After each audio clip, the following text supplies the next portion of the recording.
Guys, gotta tell you something. We're a group nice to know. I'm C-Miz. I'm J-Yard. I'm Joe Jack. Yeah. Just pretty much I don't really know what genre to really put us in as a group, because we kind of span, you know what I mean? But I guess you could just say a group. I don't want to get people confused when we say band, because we don't actually, well, we do play instruments, but we don't actually perform, you know, with the instruments. But pretty much we like hip hop, pop, you know, we got R&B, soul, we got techno, whatever it is, it's kind of like we kind of just overflowed a lot. So, but basically we just a group that makes music, you know, that tells its own story, I guess you can say. Yeah. If you hear it. No, I mean, I'm just saying we all knew each other, we all grew up together. We've been going to Freeport schools together for a long time. We played football with each other, and we just met up like about two or 3 years ago and started rocking with each other. And it just kind of worked, so we stuck with it. We got grim reaps, since I'm going deaf from the sound that I can't see, guess you have to smell the sweet reek. When the sun goes down and the stars shine through, you can find us doing the things we do when the dance floor's wild and Yeah, the history of the way it all kind of happened, it was like different levels the way everything was. It was like me and Chris was rapping. We've been rapping since high school. Never really had a real name or anything. And then one day, me and Chris got into like this argument about, are we gonna do this for real? Are we gonna be serious about it? Blah blah blah. So whatever. We was like, all right, we're gonna be serious. And then one day, Chris, he calls me like, yo, I'm going to Joe's house to get some singing lessons because he was like, I don't know, I'm trying to sing.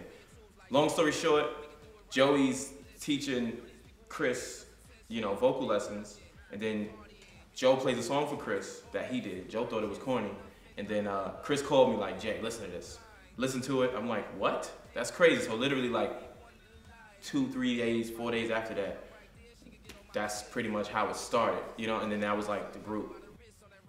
Some of the influences I think that kind of created what we are musically started out pretty much in different ways for all of us, whether it was Chris's dad, you know, playing early Motown, old jazz music for him growing up, and Jay, you know, being influenced by his older brothers and cousins playing him all the, you know, the hip hop at the time, and as well as being in a group that did all kinds of African drumming and stuff like that. For me, growing up, my mom's a Christian singer-songwriter. She started out just also writing regular music, but then she kind of crossed over to just Christian, and then I went to school for opera.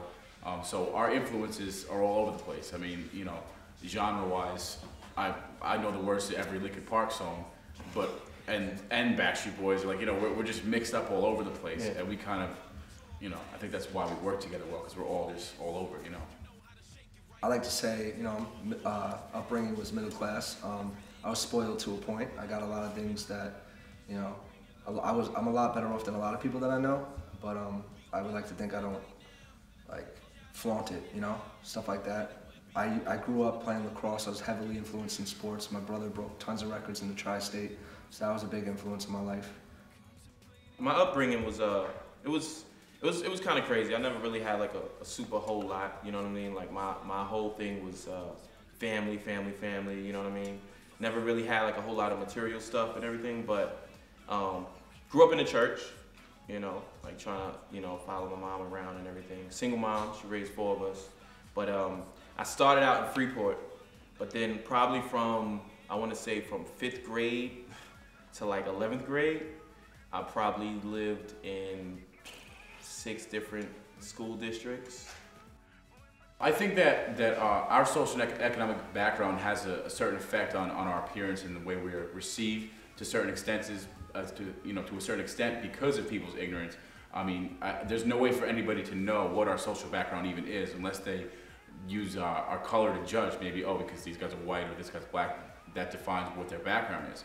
But I think that our music really doesn't glorify the negative as much as it glorifies trying to be happy with what we have and trying to have a good time and, you know, trying to get out of the struggle. So I feel like anybody can relate to our music because we're not rapping about something. Everybody wants to be happy and everybody wants to have a good time. So somebody can hear a song about bang bang shoot 'em up and not relate to it, but anybody can hear a song that says I want to go out and have a good time tonight, you need a girl. If you like girls, you can relate, no matter where you're from, how much money you have, you know. someone like me, someone like me.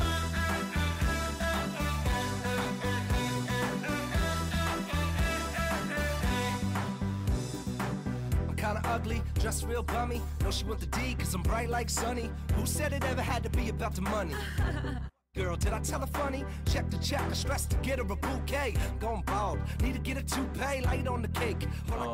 Well, I think our appeal is kinda, it varies. Like, in a negative but positive way, because of the ignorance of people, being that they see a black guy, they see two white guys, they already thinking like, oh, black guy, he's probably was from wherever. So right away, now, but I'm just saying, but yeah, he's from the hood. He's an Uncle Tom. Yeah, he's from the hood or he's Uncle Tom or whatever. But at the same time, they're thinking like, oh, I like them because of the black guy. Or then they go, I like them because of the two white guys. I don't listen to rap, but I like them because Joe. Joe can sing. You know what I'm saying? So I feel like we kind of have something different to what is actually gonna be accepted now, because now we have a black rapper, a white rapper, and a white singer in a group. Social media is like a very good tool for us because it's a way to like separate us from the other people, other artists, other names, other brand names, by using different strategies and techniques to get our music heard. A lot of people who use social media don't go about it the right way. They think by creating something and just putting it there, it's gonna be heard and they're gonna be the next big thing. They don't understand that you have to promote it and be tenacious and be consistent. People like consistency, but you're on a very thin line also because you don't wanna overcompensate and give them too much where they're not gonna enjoy the music or they're not gonna enjoy your brand. You know, too much of something's not good. So you wanna learn to like, through Twitter. Jay, I know, is heavily on Twitter, does Twitter all the time, talks to a lot of people, makes a lot of big connections.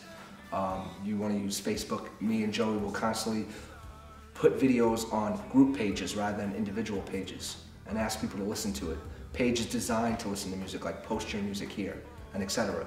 You know, there'll also be stuff we'll do, like certain techniques with SoundCloud, where some people just make music and you're expected to get followers.